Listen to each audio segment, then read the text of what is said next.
우리가 이제 30분쯤에 마치는 것이 우리 룰이니까 지금 뭐 한 5분 쉬었는데 지금 하겠습니다. 우리 한번 45페이지를 먼저 읽고 얘기를 시작해 보도록 하겠습니다. 45페이지에 보면 이제 이 보조 스님에 대한 얘기가 나와요. 가만히 있어봐. 이게 45?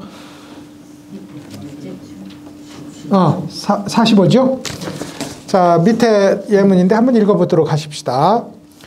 보조 스님은 십지는커녕 십신초를 견성이라 하였다. 부산에서 서울 가는 길로 치자면 고불고족께선 남대문을 통과해야 견성이라 하셨는데 보조 스님은 출발점인 견성이라 하였으니 불조의 말씀과 너무 어긋난다 이랬어요. 이것이 이제 그러니까 성철 스님의 학계에서 비판받게 될 수밖에 없었던 제1원인입니다. 그러니까 이제 보조 스님 비판했다 이거죠. 선사 스님들 있잖아요. 아무나 다 욕합니다. 아무나 다 욕해요. 뭐 심지어 제자가 자기 스승 뭐 그 사람 그거 잘못 깨달았다고 하는 경우도 허다하거든요. 근데 이제 소위 이 말이 지향하는 두 방향이 있다. 그건 뭐냐면 이제 첫째로는 성철 스님의 말을 빌리자면 견성했다는 사람들이 차고 넘치는 현실. 그럼 뭐 다 견성했다고 하고 지혜롭게 살고 착하게 살면 되지 않느냐. 부처로 살면 될 것 같고. 근데 그 차고 넘치는 현실이 실제로는 불교의 생명을 끊어내는 독초와 같다. 이렇게 봤어요. 그러니까 이제 실제로는 이제 공부 조금 하고 책 조금 보면 알만한 거거든요.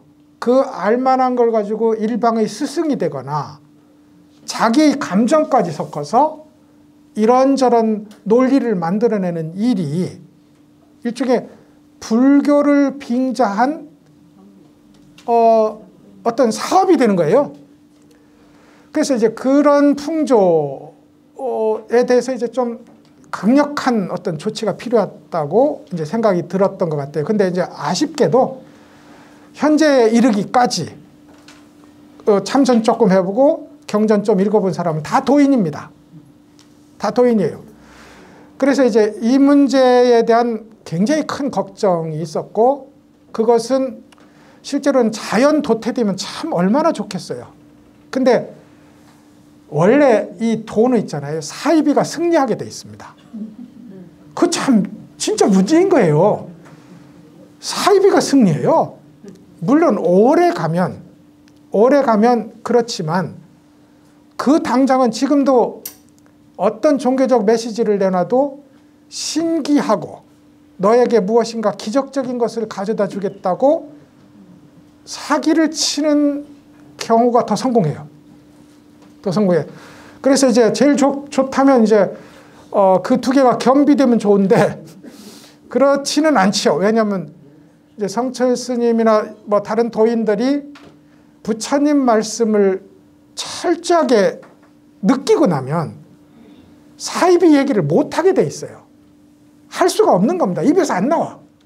그런 의미에서 이제 그런 풍조, 그러니까 아직 소위 뭐 서울 가는 기찻길이 있다고 쳤을 때 부산역도 출발하지 못한 걸 깨달음이라고 여기는 이 논리에 기대서 믿음은 중요하거든요. 여러분 십시는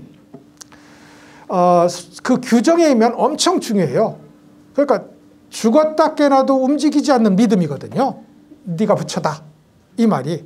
그러니까 엄청 중요한 일임에도 불구하고 여기 이 이론에 근거해서 자기의 작품을 써내려가는 사람이 너무 많다 이겁니다. 그 사람들을 막기 위한 조치가 제일 큰 방향성이었다고 저는 봐요. 그러면 이제 그 사람들이 기대는 소위 근거가 보조 스님이므로 뭐까짓 거 뭐 보조 스님도 비판한 거지 뭐.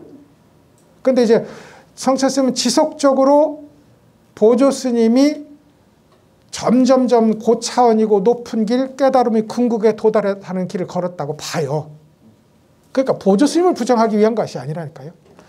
그 다음에 당연히 둘째 지향점은 우리입니다.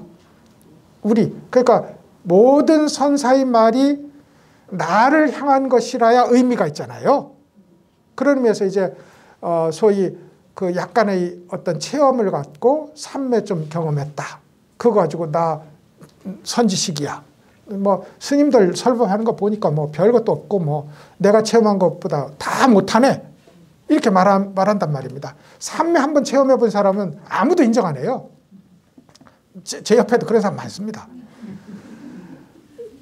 또 이제 교수쯤 되고 책 좀 읽을 줄 아니까 스님들 말하는 건 다 엉터리야. 엉터리야. 이제 그렇게 해서 이제 일어나는 그 소위 공부하는 사람들의 마음속에서 일어나는 자기 성취감, 그것 빨리 내려놓으라는 이 두 개의 지향이 제일 크다. 그래서 이제 이것을 읽을 때도 우리는 여러분 이건 보조 스님의 수심결이니까 이건 보지 말자 이러시면 안 됩니다. 이건 성철 스님이 보조 스님을 비판한 이유가 있는 거지 우리가 판을 갈라서 이쪽은 안 좋고 이쪽은 그럴 필요는 없습니다. 무엇이든 우리에게 도움돼요. 우리가 어떤 자질을 갖고 있는지 우리 모르잖아요. 어떤 말이 우리 코를 끌지 모른다고요. 그러면서 우리에 들어오는 가르침의 말들은 다 소중하게 이것은 성철 스님이 반대한 것이니까 그럴 필요도 없습니다. 소중하게 받아들인 겁니다. 그래서 제가 한자를 하나 써놨어요. 태산이라는 것은 이제 중국에 있는 큰 산, 그 태산입니다. 산동성에 있는 태산이에요. 공자가 그 동네 살았거든요. 그래서 태산에 대한 비유가 많습니다. 안이불자 양보할 양자입니다. 흑토자 옆에 이제 제일 마지막 글자는 흑덩이 양자예요. 흑덩이 양. 그러니까 토양이라고 할 때, 비옥한 토양이라고 할 때 저렇게 써요. 그러니까 태산은 굉장히 큰 산이란 말입니다. 덩치도 크고 높이도 높아요. 태산은 흙덩이 하나도 양보하지 않아요. 태산은 너는 내 덩치에 비해서 너무 내 짝이 안 돼, 상대가 안 돼. 너는 오지 마. 이렇게 안 한다 이 말입니다. 그래서 태산은 아무리 작은 흙덩이라도 양보하지 않으므로 능성기대예요. 능할 능자, 이룰 성자. 그 기자 큰 대자거든요. 그 큼을 성취해요. 예? 태산은 흙덩이 하나도 양보하지 않음으로써 그 큼을 완성합니다. 우리 낙동강이나 큰 바다는 작은 물줄기를 거절하지 않음으로써 그 깊이를 완성합니다. 그렇잖아요. 그러면 우리가 소위 종파주의적 눈, 판을 가르는 눈은 애초 불교가 아닙니다. 우리 편, 니네 편 나누면 이건 불교 아니에요. 이미 불교가 분별하지 않는 것으로 출발하자고 했는데 분별하는 걸로 시작했으니 뭐가 되겠어요. 그런 의미에서 공부하는 사람은 이 판을 가르지 않는 것이 중요합니다. 성철 스님도 사실은 규봉 스님과 보조 스님을 비판하는 것 외에는 그렇게 간화선을 좋아하면서도 묵조선을 비판한 적이 없습니다. 무슨 말씀인지 알죠? 성철 스님에게 있어서 종파주의라는 건 없다. 근데 왜 유독 보조 스님을 그렇게 눈에 띄게 비판했느냐? 그건 당시의 소위 공부 조금 하고 깨달았다고 견성했다고 나오는 사람들이 너무 많았던 수행 풍토에 대한 처절한 반성에서 비롯된 것이다. 이렇게 이제 읽어줘야 된다. 읽어줘야 된다. 그런 의미에서 우리는 염불하라고 하면 염불이 화두와 동일한 줄 알아야 되고요. 금강경 일자, 화엄경 일자, 법화경 일자고 하면 금강경에 나오는 이 구절이 곧 내가 드는 이목과 동일한 것임을 알아야 됩니다. 동일한 것. 그래서 그렇게 나에게 어떤 방식으로 오는 부처님이 수없이 뿌려둔 미끼, 그 미끼를 잘 먹는 고기가 돼야 되는 거라고요. 잘 물어주는. 그러니 우리가 이건 새우는 싫어, 멸치 좋아 이럴 수는 없는 겁니다. 오는 것을, 나에게 맞는 것을 받아서 물어주는 것이 필요하다. 태산이 흙덩이 하나도 양보하지 않는 것처럼 이렇게 우리한테 오는 가르침. 그렇다면 오늘 우리에게 빵빵된 저 차, 그것이 우리에게 온 흙덩이 하나였을 줄 어떻게 압니까? 그죠? 어떤 사람은 풍경 소리가 땡 하고 울릴 때 깨달았고, 어떤 사람은 향엄 스님은 돌멩이가 대나무 밭에 날아가서 딱 하고 떨어지는 소리에 깨달았다고요. 무엇이 우리에게 부처님의 소리를 전달해 줄지 어떻게 아냐고요. 그러니까 우리는 어떻게 해야 되냐면 준비태세 완료돼야 돼. 오는데 못 받으면 안 되는 거거든요. 준비태세 완료. 그게 뭐라고요? 이먹고입니다. 준비태세 완료. 그게 이먹고예요. 이먹고. 자, 그래서 이제 그 얘기를 우리가 보조 스님에 대한 비판을 잘 이해하고 쓰자. 그런 얘기를 제가 이제 말씀을 드렸고요. 이후에 이제 1-8에서 1-9까지는 십지보살 등각보살에 대한 부정입니다. 여러분, 우리가 평생 공부해도 십지보살에 갈 수 있을지 없을지 몰라요. 아니, 십신에 갈지도 몰라요. 근데 사람이 나는 십신도 안 됐는데 이렇게만 먹으면 안 된다 이 말입니다. 이렇게 먹으면 안 되고 오로지 지금 내가 도달한 이 판을 부수고, 이게 깨치는 거거든요. 깨친다는 건 깨트린다는 뜻입니다. 예, 우리 현대어로 패러다임이라는 게 있어요. 옛날 말로 그냥 틀이 있어요. 일본 말로 왁구라는 게 있다고. 그 왁구, 틀, 패러다임을 부수는 게 공부이고 깨달음입니다. 근데 이제 지금 깨달아서 예를 들어서 이제 깨달음 얻었어. 그건 분명히 성철 스님이 내려놔 할 거잖아요. 그런데 분명히 앞의 틀을 부수고 새로 짠 틀이란 말입니다. 그러면 우리의 공부는 뭐냐면 거듭 틀을 깨는, 패러다임을 넘는 공부다. 그 속에 갇히는 공부가 아니라 패러다임을 넘는 공부다. 이거죠. 그러니까 보십시오. 이 형광등이라고 하지 말고 말해 보시라 이겁니다. 예? 이게 틀 깨는 얘기예요. 이 형광등이라고 말하지 말고, 이름 붙이지 말고 말씀해 보시라고요. 선종의 모든 말들은 다 이렇게 갑니다. 그러면 이제 저거는 유리로 돼 있고요 하면 땡입니다. 왜냐하면 유리가 이름이잖아요. 지금 얘기한 것은 이름이라는, 개념이라는, 이해라는 이것을 내려놓고 이것을 드러낼 수 있는 거울이 있을 거 아닙니까? 우리가 거울이잖아요. 근데 우리는 반쪽짜리 거울이거나 때가 잔뜩 낀 거울이라서 이걸 보는 순간 형광등이라는 소위 개념어가 그 때거든요. 그게 작동한다고. 그러니까 그때 말고 다른 걸로 말해봐. 그러면 유리에 희뿌염하게 저렇게 밝은 거 다 그게 이름이고 개념인데요. 뭐. 안 된다고요. 그거 다 땡이라고요. 땡이면 그러면 판을 깨는데 그럼 얼만큼 판을 잘 깨느냐? 완전히 잘 깼느냐? 이 문제는 아무도 몰라요. 아무도 몰라. 왜요? 진짜 눈 밝은 스님이 그 일이 무명을 내려놓은 혹은 자의식을 내려놓은, 우리한테는 자의식 내려놓는 일조차 어마어마한 일입니다. 자의식을 내려놓은, 분별을 내려놓는 자리에서 일어나는 것인지 아니면 쇼하는 것인지. 예? 쇼해도 되거든요. 우리쯤 알고 마음에 좀 두꺼운 심장줄이 있으면 쇼할 수 있습니다. 근데 그게 그 사람한테 무슨 도움 되겠어요? 그 사람을 자유롭게 하고 그 사람의 고를 풀어주는데 무슨 소용이 있겠어요? 그건 소용없는 겁니다. 그냥 역시나 우리는 그 대답이 나를 내려놓는 자리에서 한다면 형광등이라고 말 붙이지 말고 말해봐. 네, 형광등이 밝군요 라고 말해도 틀리지 않는 겁니다. 틀을 완전히 다 부순 나를 내려놓은 무아의 상태에서 말하는 것이라면 그런 거죠. 그래서 이제 성철 스님의 십지등각조차 부정하는 얘기가 너무 고원하다고 하지 마십시오.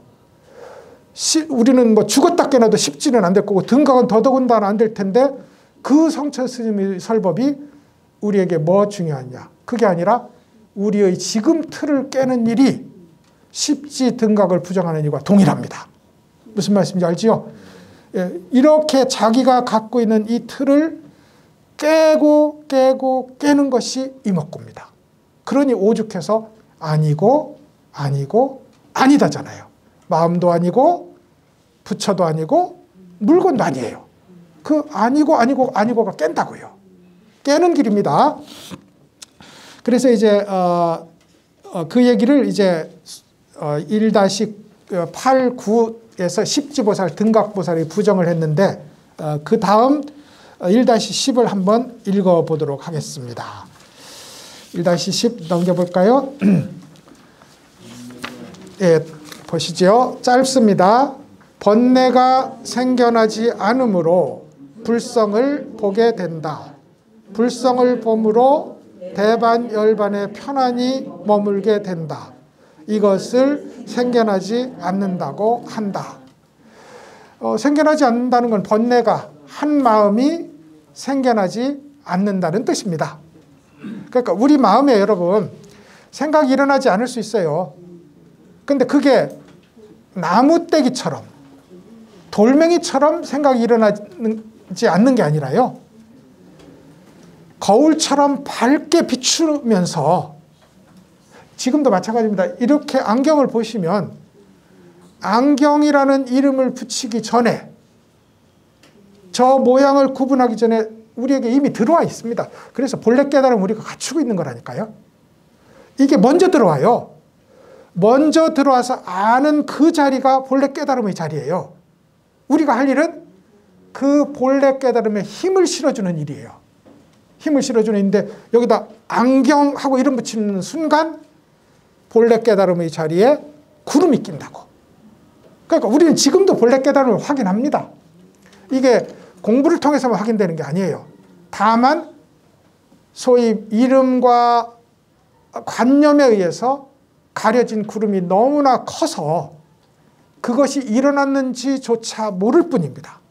모를 뿐인데 그 생각이 일어나지 않는 자리가 여기서 지금 소위 아무 일도 일어나지 않는 지금 이 예문에서 말하고 있는 이 얘기가 됩니다. 번뇌가 생겨나지 않으므로. 번뇌라는 건 생각입니다. 너는 못된 생각이 번뇌가 아니에요. 그냥 생각이 번뇌입니다. 부처님은 너무 훌륭하시다. 이것도 번뇌라고요. 이 자리에서는 생각 자체가 번뇌입니다. 우리가 정말 훌륭하고 정말 따른다면 내가 부처님 존경스러워 이 말도 생각나지 않아야 됩니다. 그죠? 부처님과 내가 한 몸이라야 진정으로 존경하는 일이 있을 거 아닙니까? 그런 의미에서 번뇌가 생겨나지 않는 것, 이게 곧 불성을 보는 자리다. 한 생각도 일어나지 않는 불성을 봄으로 대반열반에 편안히 머물게 된다.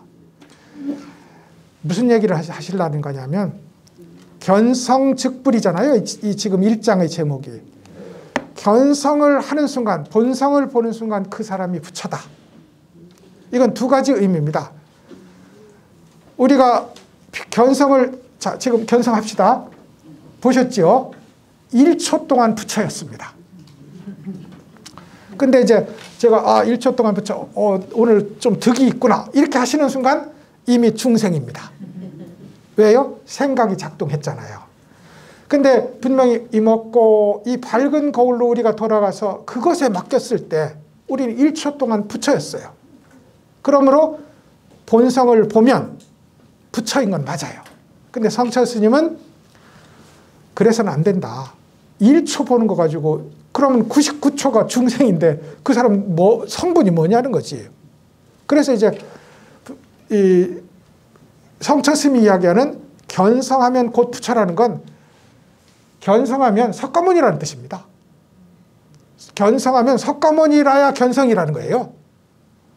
그럼 이제 누가 따지는 겁니다. 그러면 성철 스님 당신은 실제로 이렇게 따진 사람이 있어요. 그럼 그래 그 숙면이라도 지나가서 그 완전한 석가모니 자리에 꼴이나 하셨습니까? 그걸 왜 물어? 내 문제인데. 아니, 부처님은 저렇게 깨달았는데 우리가 구원됐나요? 물론 이런 확고한 마당을 우리가 열었으니 부처님의 공덕은 100% 열렸지만 부처님이 깨닫는다고 내가 못 깨달으면 말짱 소용이 없는 겁니다. 그런 의미에서 당신은 깨달았습니까? 라고 묻는 것은 정말 불교도로서 할 수 없는 얘기입니다. 내가 깨달았는지를 묻는 것이 불교라니까요. 내가. 그런 의미에서 이제 번뇌가 일어나지 않는 이 일이 곧 석가모니가 되는 일이다. 이게 성철 스님이 하고자 하는 정말 중요한 얘기입니다. 정말 중요한 얘기. 석가모니가 아닌 건 확실한 거잖아요. 보니까 아까 얘기했던 난타라는 사람은 하도 그래 이제 전생에 업이 있으니까 나중에 깨닫고 나서도 설법하는데 자꾸 이쁜 여자만 보는 겁니다. 깨달았는데도 눈이 저절로 가. 그러면 아직 부처가 아니지요. 왜?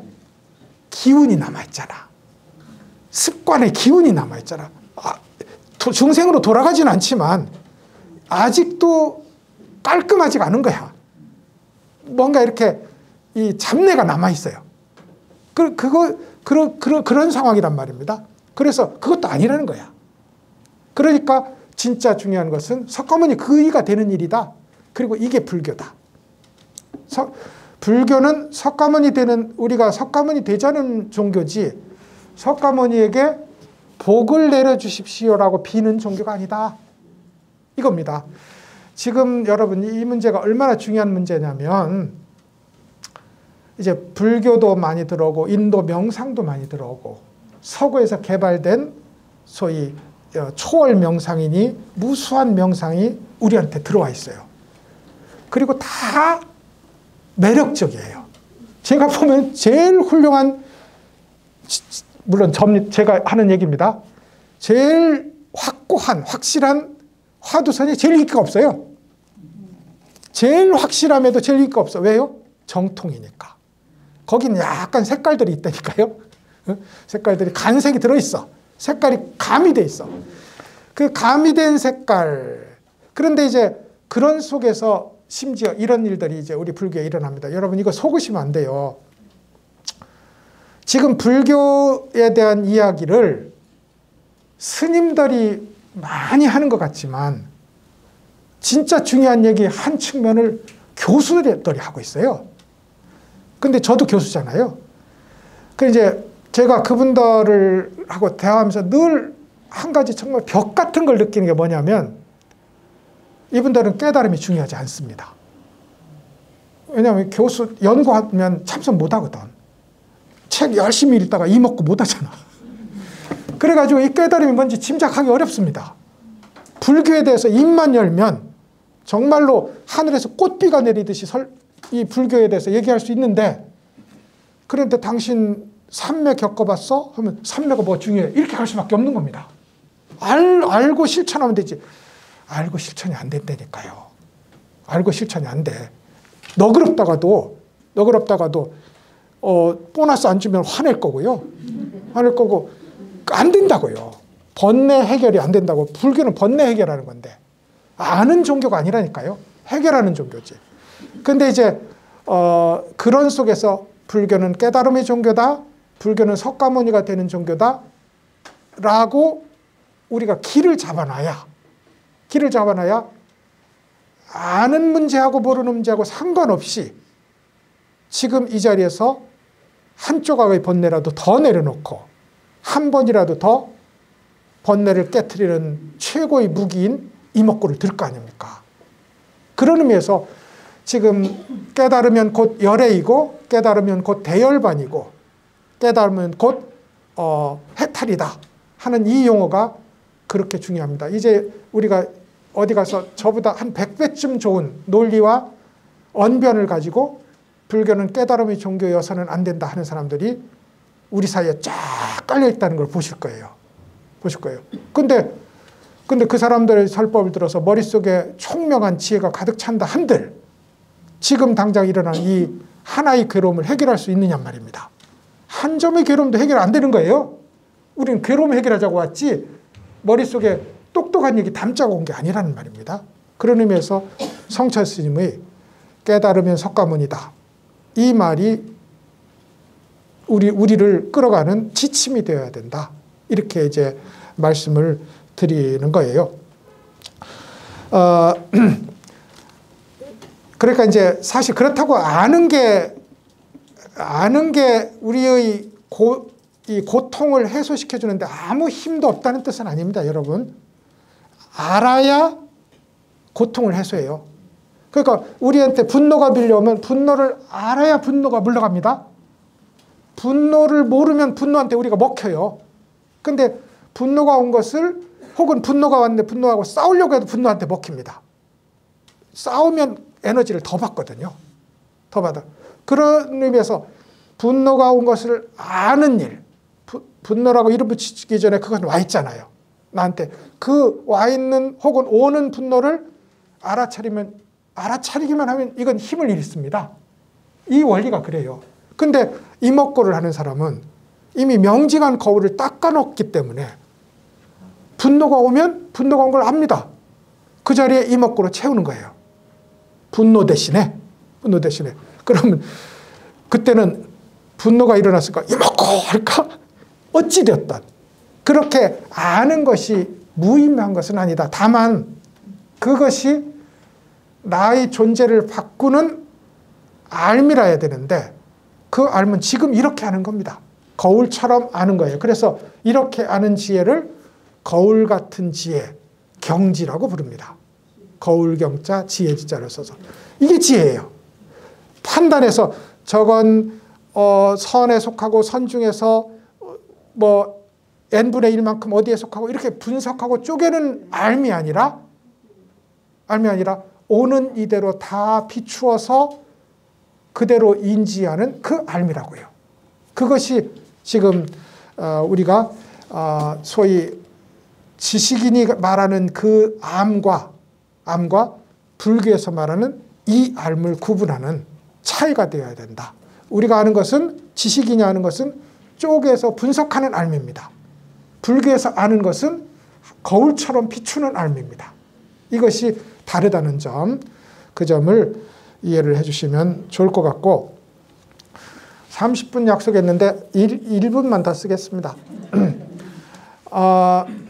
이 지금 1-10의 번뇌가 생겨나지 않음으로 불성을 보게 된다, 이 말은 있잖아요. 부처님의 아주 교묘한 언어 솜씨에서 나온 설법입니다.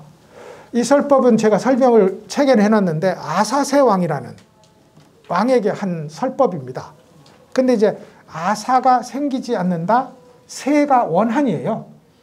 근데 그러면 원래는 아사세라는 이름을 갖고 설법을 시작한 겁니다. 근데 그 이름을 바꿔서 번뇌가 일어나지 않으면, 그러니까 그 사람이 아사세라는 이름을 갖고 당신은 원한이 일어나지 않음이라고 이름을 갖고 있지요. 근데 제가 그 이름을 갖고 설법을 해드리겠습니다. 번뇌가 일어나지 않는다면 으로 이름을 갖고 일종의 언어 유희를 가지고 시작한 겁니다. 그리고 이제 그것이 바로 부처입니다 라고 말한 건데, 아사세 왕은 알다시피 가섭존자를 도와서 최초 결집을 지원한 최대 후원자였어요. 아사세 왕이 죄를 많이 졌거든요. 아버지를 죽이고 그야말로 저지를 수 있는, 부처님을 공격했었어요. 그 부처님의 이 형제 중에 제바달다라고 아주 못된 소위 수행자가 있었거든요. 배교자쯤 됩니다. 부처님의 교리를 배반한 사람인데 제바달다의 사주를 받아서 부왕을 죽이고 부처님에게 미친 코끼리를 풀어서 부처님을 다치게 한, 그야말로 오역죄를 골고루 범한 그런 이제 사람이었어요. 그런데 이 아사세 왕에게 설법하기를, 당신은 아사세, 원한이 생기지 않으면, 이 말은 있잖아요. 꽤 재밌는 말입니다. 원한이 생기지 않으면 부처잖아요. 근데 원래 이 이름은 나중에 원한이 생길 것임이라는 뜻이었어요. 처음에 이름 붙였을 때는 왕이 싫어했어. 빈비사라 왕이 부왕이었는데 예언자의 말을 들으니 마치 서양의 오디세이처럼 이 왕자가 당신을 나중에 죽일 겁니다 하고 예언을 하는 거야. 그러니까 이걸 숲에도 버리고 온갖 이제 이 배척을 하다가 나중에 빈비사라 왕이 이제 이 아사세 왕한테 죽습니다. 죽었는데 이제 부처님은 이 설법을 들으면서 번뇌가 일어난 자리, 원한이 일어나는 자리에 자리를 일어나지 않게 하면 자기 이름처럼 진짜 이름처럼 원한이 일어나지 않고 번뇌가 일어나지 않는다면 내 몸에 난 악창을 참여할 일도 없이 죄 때문에 악창이 났어요. 죄 때문에 온몸에 종기가 났는데 참여할 필요도 없이 원한만 일어나지 않으면, 번뇌만 일어나지 않으면, 한 생각 일어나지 않으면, 이거 중요합니다. 한 생각 일어나지 않으면 그게 바로 부처다. 참여할 일조차 없다. 이런 이제 설법을 하는 중에 이렇게 이제 견성하면 부처다. 부처라는 말은 견성하면 석가모니다. 이런 얘기를 이렇게 성철 스님이 가져와서 상당히 의미 깊게 쓰고 있는 그런 문장이었습니다. 자, 그래서 이제 오늘 제가 이 글을 1장을 한 3번에 걸쳐서 하려고 했는데 다음번에 부지런을 떨어서 1장을 마쳐드리고 또 새로운 흥미진진한 다음 장으로 건너가도록 노력하겠습니다. 오늘 실제로는 제가 노력한 것에 반밖에 못해서 이 말을 어떻게 경제적으로 쓸까 이게 좀 고민을 해야 될 주제일 것 같습니다. 오늘 강의 들으셨고 지금 이런 순간에도 이 강의를 의미 있게 하는 유일한 일은 마음도 아니고 물건도 아니고 부처도 아니다. 그렇다면 이 먹고 이것이 혼자 있을 때는 강하게 드시고 혼자 있을 때는 강하게 들어야 됩니다.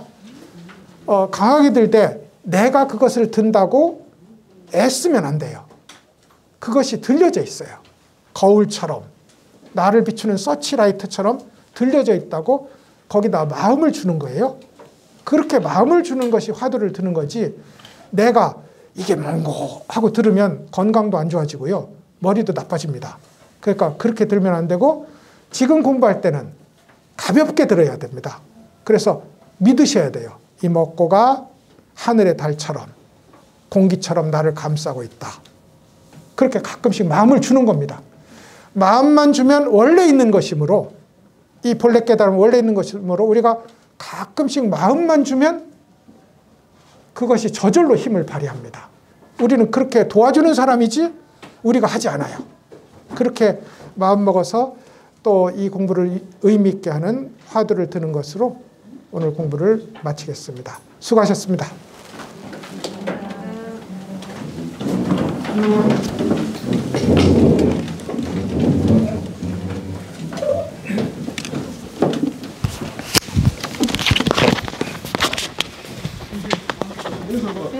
아이고.